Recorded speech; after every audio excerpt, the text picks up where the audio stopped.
Hey everyone, Anark here. And today we're going to talk about collective action, what it is, why it's necessary, and how we go about it successfully in a way that doesn't self-sabotage. If that sounds interesting, you should stick around after the intro, because that's going to be the topic of our video today.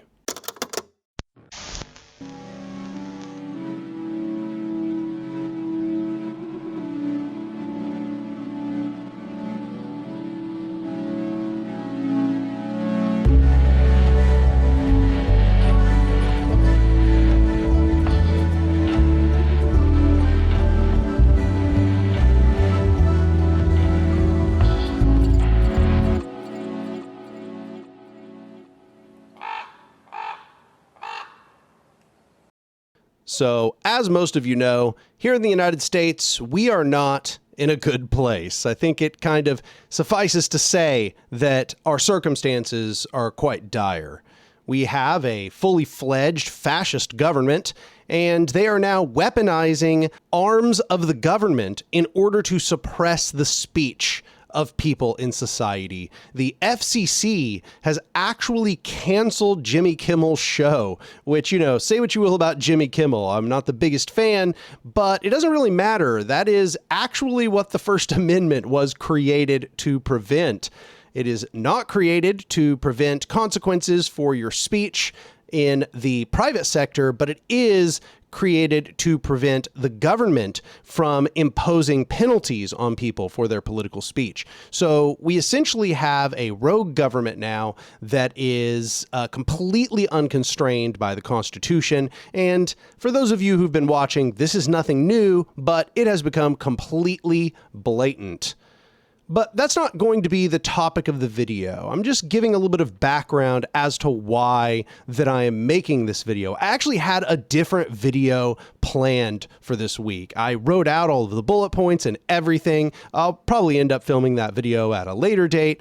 However, I figured that this one is probably a little more important right now, and that is this concept of collective action. So, I think that one thing that we've really been doing wrong in the modern era is that our politics is a purely deconstructive, negative, critical politics on the left. That is to say that when we come to people and we try to radicalize them, we are mostly focusing on their displeasure with the system that exists. We aren't really bringing them any good news. And this is in contrast to the past. Think about the message that they brought to the workers.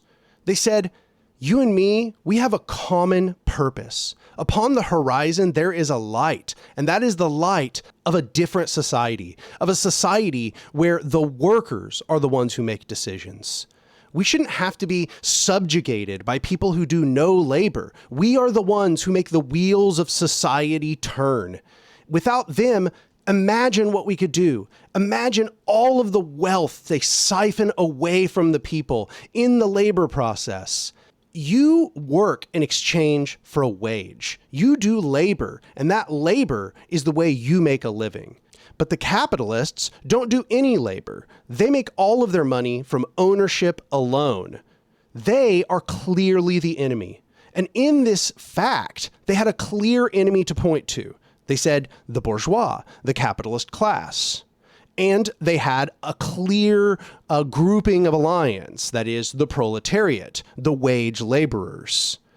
And in this, there was a clear our side and their side in a sense.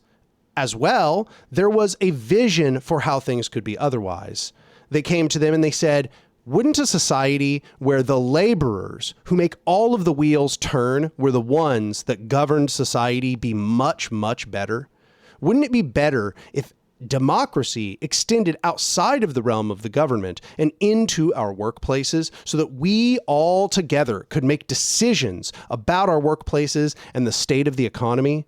You have a historic, revolutionary purpose, and you just have to stand up and seize that opportunity that is given to you now in order to make a different world. listen to how much more positive this sounds. How much more that this gives somebody a vision of something to fight for and not just against. Because that's really, really important in creating collective action. But in order to carry out collective action, we also have to have common interest. And that is to say, we have to find that thing which unifies us all together. And unfortunately, people laboring for a wage is not that thing. There are other classes of people that do not just labor for a wage that are not the bourgeois.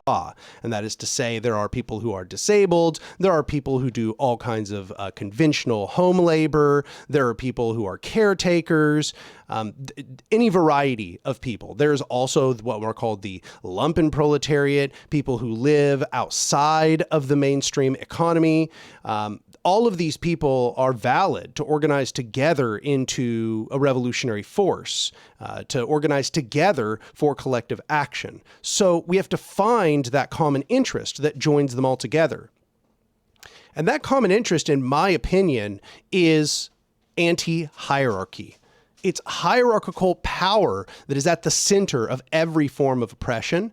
And it is the opposition to hierarchical power that unifies all people in all circumstances, except those who are at the very top of those hierarchies. And I should mention, it's not just being at the top of one of those hierarchies. You know, for example, men are privileged in patriarchy, but most men are really not very privileged in the broader society. They're privileged by way of their identity as men, but the majority of men aren't rich and powerful and writing the laws for society. That's a pretty small group of men. And so what I'm getting at here is that there is a group of people who stand at the top of almost all of these hierarchies.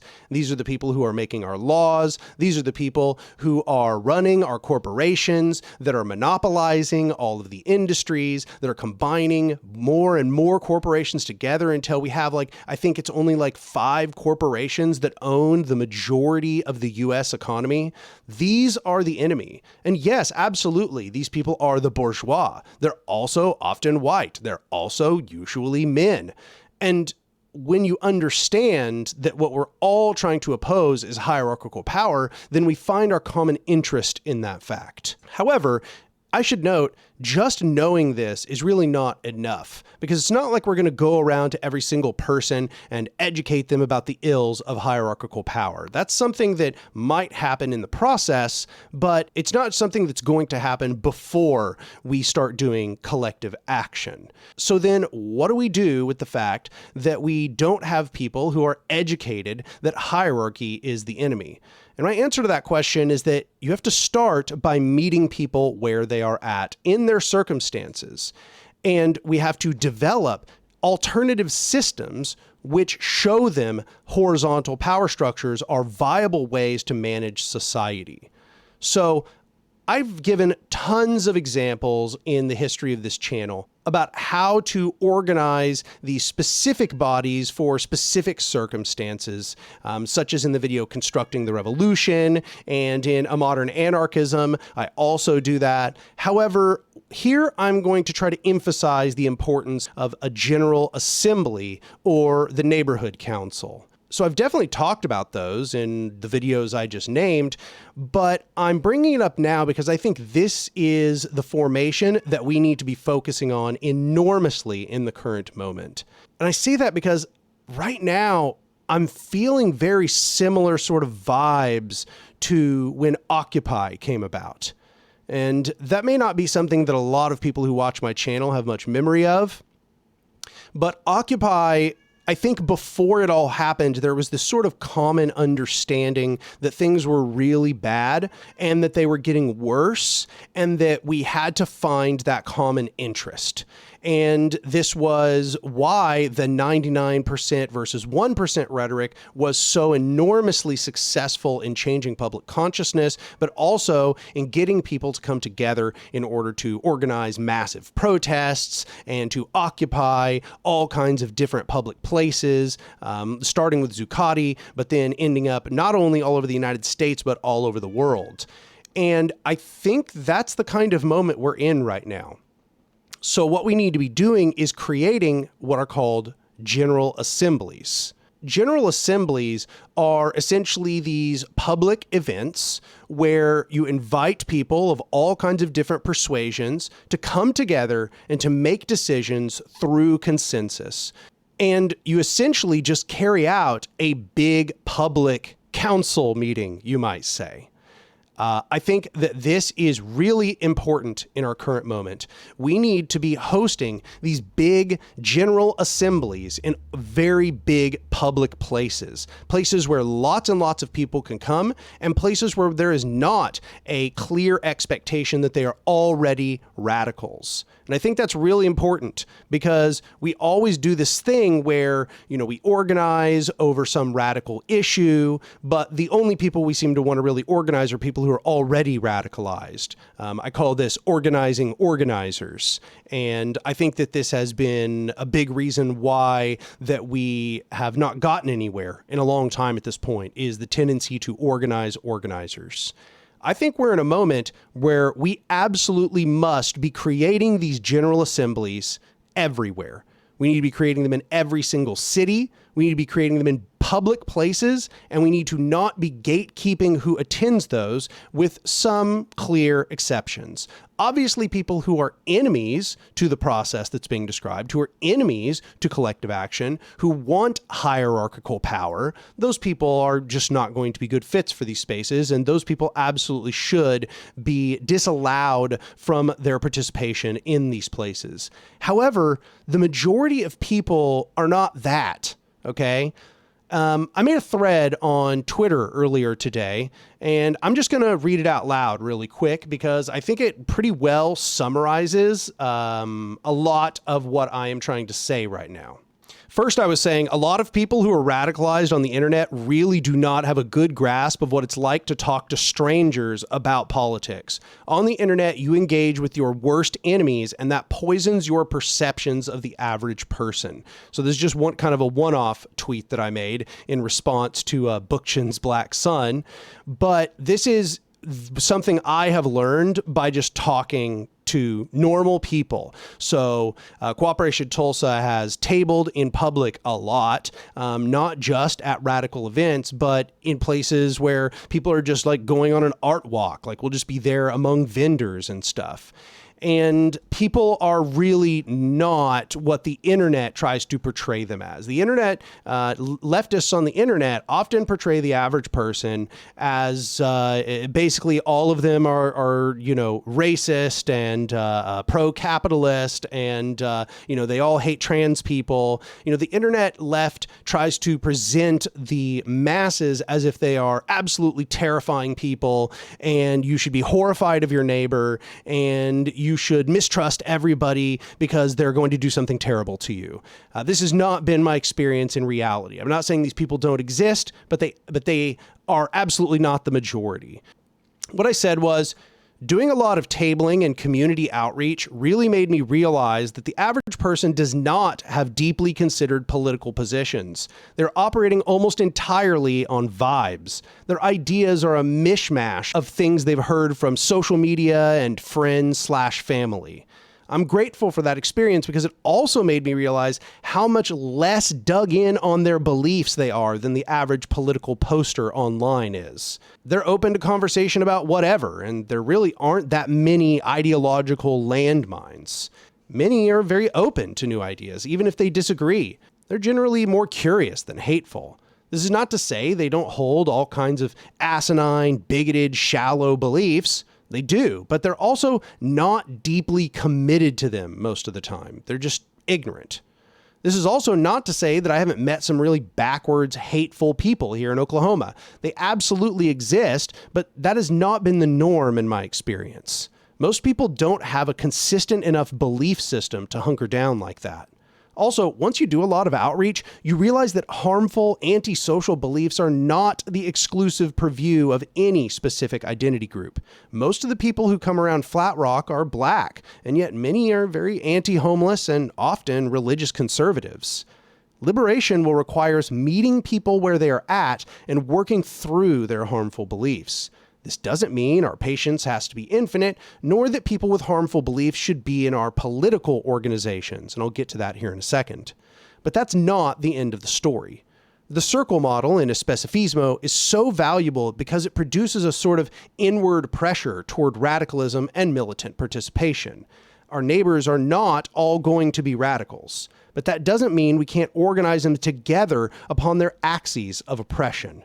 When we organize people together to meet their needs, to fight back against structures of oppression, and to build horizontal alternatives, we give them evidence of the truth of our conceptions. This acts to bolster revolutionary aspirations and break down separations. If we separate ourselves from the masses because of their lack of political sophistication or because of backwards ideas they have not yet outgrown, we not only weaken the power of collective action, we also leave them to be exploited by fascists as soldiers or targets. So I read this because I think this is really important for this political moment. This is not to say that you tolerate people having harmful views. This is to say you need to find common interest with people who are not already fully radicalized. And that requires that when you approach these conversations, you start by emphasizing common interest, not what you disagree about. I think this has been an enormous harm to our ability to spread leftist ideas, is that we start by arguing about what we disagree about instead of starting on what we agree about. Because if you start on what you agree about, you might find that that snowballs into them agreeing with you on a lot of other things, and you might actually get them to undergo some sort of political revelations. This is also extremely important because if we are going to be holding things like general assemblies, if we are going to be getting people together upon their common interest, then we need to be emphasizing the common interest. And that common interest is opposition to tyranny, opposition to oppression, opposition to authoritarianism. That is what the movement will be based on. And I'm just here to tell you that that is the organic thing that people actually all hate. Okay? I've been in a lot of different political formations. I've done a lot of what is called social insertion. That's to say just being present in a lot of organic movements. That is the recurring factor. People are actually a lot more anti-hierarchy than you think they are. And they're a lot more pro-direct democracy than you think they are. And those are the elements we need to be emphasizing when we bring people together for collective action. Because those are the things that people already have organically arrived upon in many, many occasions. When I use the language of direct democracy, people immediately respond well to it. Okay? Just, use language that people actually understand. I think that's very important. You should say that you're anti-authoritarian. You should say that you're anti-hierarchy. This communicates to a large, large number of people. Even a lot of right-wingers, this will communicate with. Okay? So, obviously, I understand how a lot of people have trouble figuring out how to do this sort of collective action. And that is because when you are organizing along these lines of common interest, you are going to come across the many ways in which you don't have common interests, in which you actually have competing interests. For example, like white people, obviously they benefit a lot from white supremacy. Men benefit a lot from patriarchy. Well, first, I just want to say that insofar as our rhetoric goes, we should always be emphasizing how white supremacy actually also harms white people in some ways, and patriarchy also harms men in many ways. And we shouldn't use this as an out for people doing bad things, but this is the sort of approach that we should be taking to our rhetoric in this sense. We shouldn't be just trying to make people feel guilty or feel shame for the fact that they have an orientation of superiority in some hierarchical power structure. We should be emphasizing how that hierarchical power structure should be torn down because we all have a common interest in the opposition to all hierarchical power structures, that it benefits all of us to tear down all hierarchical power structures and to institute a society of direct democracy where we all make decisions together. And over time, as people come to a common understanding of that issue, you can begin educating people about more anarchist ideals in that process, because then you'll have the opportunity to talk to them about horizontal power structures and to talk to them about the theory of why hierarchical power structures are so damaging and so dangerous. But I also want to be clear that this does not mean that our political organizations should just be opened up to anyone and everyone. This is not to say that the organization itself, the radical catalyst group, as I've called it in my work, should be open to everyone. I think that platforms are very, very important for these catalyst organizations, and that we should essentially continue with our previous way of doing things for these catalyst groups. We should continue having strong points of unity. We should continue vetting what people are let into the political organizations. But we also need to be operating on a circle that is outside of the organization. We don't need everybody to be part of our catalyst groups in order to organize things that empower the people. These general assemblies, like was done in Occupy, these are open to anyone that is not explicitly against the goals of those general assemblies, against the goals of that collective action. And that means, yeah, you're going to get people of all kinds of different persuasions. You have to prepare yourself for that ahead of time. That means you're going to get people that you absolutely disagree with. You're going to get people that you have absolutely argued with a bunch of their kind 100 times online. But you have to understand that that is the nature of the sort of space that is being created here. It is meant to bring people from the community into that space. And I should note, it is absolutely not a safe space. That is not what it's meant to be. Your organization is a place where, yeah, you take for granted that the people that are in your political organization are people you agree with, people who've already passed vetting, people who agree with the platform. But people that are in these more public-facing aspects of organization, such as general assemblies, those people should not be expected to follow your platform. That is not only unnecessary, it is going to be shooting yourself in the foot. Because if those people agreed to your platform, then they should already be in your organization. This is not a public-facing thing if everybody who agrees to the assembly already agrees completely to the platform of your catalyst group. That's just unrealistic thinking. That is not to say there shouldn't be some basic standard for communication. That is not to say that, you should accept people being open bigots or insulting others or saying slurs. Obviously, there should be some kind of baseline social decorum that is involved. But you shouldn't be gatekeeping people who are attending these general assemblies. These general assemblies are places where we organize collective action. So I bring this up because this is very much what Occupy was doing. It was this, what I just described, but it was plus physical occupations of specific spaces. So Occupy would occupy, as the name says, public parks a lot of the time, because these were places that there was at least ostensibly some legal protection for people to occupy. That is not to say, of course, that they didn't just violate all of those legal protections.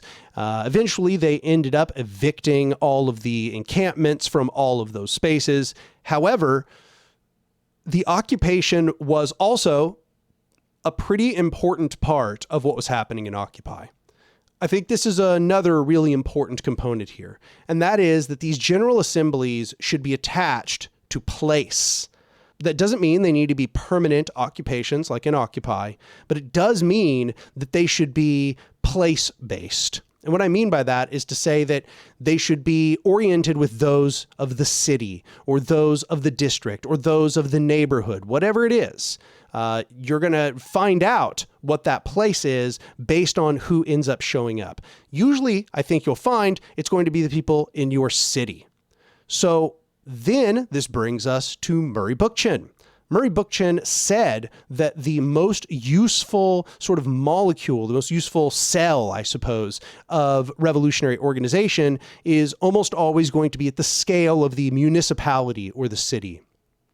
So what you should be doing is keeping in mind, you're probably usually going to be organizing the people in a city in one of these. Now, if you have a really, really big city like New York City, which has a bunch of boroughs and everything, maybe you could create assemblies which are situated more specifically in those boroughs, or somewhere like Los Angeles, where it's eaten a bunch of the surrounding cities, and therefore they're very large districts and everything. But in most cities, you're probably just going to be able to get together a general assembly of the people that are in that city.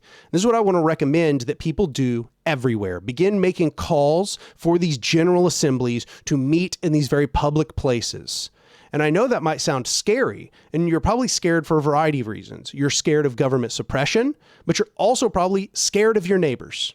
That's the truth. When I say this, I bet you are immediately imagining what saboteurs are going to do and what all kinds of bad elements are going to do. And that might happen. That's totally something that could possibly happen. But I just want to emphasize that it's probably not as dangerous as you think it is. It's probably not as likely as you think it is. You should start by just trusting that people are going to come together for the right reason. Make a call as to why people need to come together, that you are tired of the oligarchy, that we are in opposition to the oligarchy, that this authoritarian society, that there must be a response to the authoritarianism of these societies, that we must organize together a horizontal response or a collective response, that we must empower the people, that we support direct democracy, that we support the rule of the people, not the rule of a narrow group of oligarchs who make all of our decisions for us. That can no longer stand. We need to be making these calls everywhere. We need to be making them all over the planet. We need to be organizing these general assemblies everywhere where we can get the people together to meet and then to organize protests, to organize whatever form of direct action is necessary. Or if you're very lucky, perhaps you can get people together to begin organizing prefigurative bodies, workers' cooperatives and defense groups and community gardens and all of those things. If you can get people together and you can begin hosting these general assemblies regularly, and you can get people to spin off into all of these projects, and those projects are all sort of revolving around this continual general assembly, that will have been an enormous success. I think right now we are in a moment where this is very possible. I think the potential is absolutely there. I think that there are a ton of liberals who are becoming leftists right now, who are radicalizing, who are realizing that this system is absolutely not going to work and that the Democratic Party is not going to save them, or whatever your liberal party is, wherever you are on earth. I think that we even are seeing Republicans and right-wingers starting to question whether they sided with the good guys. I'm seeing a lot of people online, quite the contrary of what they wanted in this big propaganda push for Charlie Kirk. You're seeing a lot of them that are starting to question whether they are on the side of the good guys. They're starting to actually recognize, not all of them, maybe not even most of them, but some of them are beginning to recognize that they made a really bad decision. They screwed up. And with those people, we have to be patient, and we have to recognize that they are going to be dismantling a bunch of harmful ideas. And those general assemblies are not meant to be safe spaces. They are meant to be places where we get people together to make decisions together to oppose these oligarchies that are ruling the planet. And so I just want to say people need to be brave. I know that we all wish that it would have gone otherwise. I know that we all wish that we could have created these spaces where we have hundreds or thousands of radicals all together in, a city. And then we create these mass movements where everybody comes to agree with us. That sounds so great, so wonderful. But that is just not what has happened. We have to make do with the circumstance we've been given. And that circumstance is dire, not just here in the United States, because I'm telling you, if you're not in the United States, this is coming to you, okay? The system you see in the United States is still, at this moment, the world hegemon. And whatever is happening here, it's coming to you next. You need to begin organizing now so that what is happening here in the United States does not happen to wherever you are. And this must be a global movement. I know that I don't have the power to actually start this as just somebody who runs a YouTube channel, and I don't even have that many followers. I understand. It's hubris for me to imagine that this becomes anything significant, but this is dire circumstances. The planet is at risk. And I mean the ecology of the planet is at risk. Do you understand? We thought we were going to push them to do changes to stop climate change before it began destroying the planet. And instead, they doubled down on fascist accelerationism. We do not have time. We do not have time. We have to make hard decisions. We are going to have to make clear compromises in order to organize together with people who are opposed to this oligarchic, planet-destroying system. I hope that you recognize when I say that I don't think that any of these issues are unimportant, that any of those issues that we are going to have to work through with people are unimportant. All of those things have to be worked through. There must be an intersectional approach to this process, but we also have to recognize that people are not going to just be there already. Okay, we have to work with people as they are in the society that we have been given. You know, the Zapatistas, they didn't make everybody agree with their perfect radical values before they changed the way that Chiapas functioned. Okay, if you talk to the average person in Chiapas, you're going to find that they still often will have some backwards beliefs or beliefs that to us seem backwards from here. The same thing in Rojava. You know, they carried out a feminist revolution, but it's not as if everybody in Rojava is a feminist, even now, after they put in place the structure of government.